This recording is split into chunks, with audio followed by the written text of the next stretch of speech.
आपण पाहत आहोत लोकशक्ती न्यूज, सर्वसामान्य जनतेचा हक्काचा न्यूज चॅनल।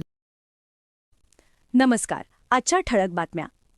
लोकसभा मतदारसंघातील समस्त नागरिकांना नवीन संवत्सर तथा नूतन हिंदू नववर्ष सुखाचे समृद्धीचे जावो, अशा शुभेच्छा गावित परिवाराच्या वतीने भारतीय जनता पार्टीच्या माजी खासदार संसद रत्न डॉक्टर हिनाताई गावित यांनी समस्त नागरिकांना दिल्या आहेत।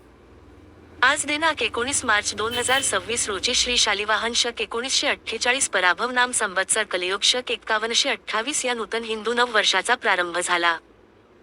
यानिमित्त खोडाई माता रोडवरील आपल्या निवासस्थानी विधिवत मनोभावे पूजन करून माजी खासदार डॉक्टर हिनाताई गावित यांनी पारंपरिकरित्या गुढी उभारली आणि चैत्र शुद्ध प्रतिपदा म्हणजे गुढी पाडवा साजरा केला।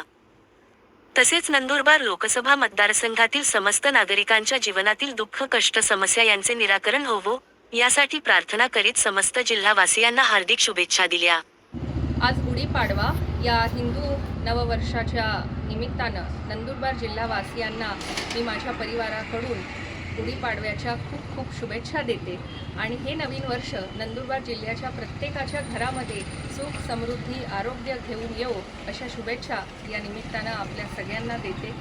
पुन्हा एकदा गुढीपाडवा नवीन वर्षाच्या सगळ्यांना खूप खूप शुभेच्छा।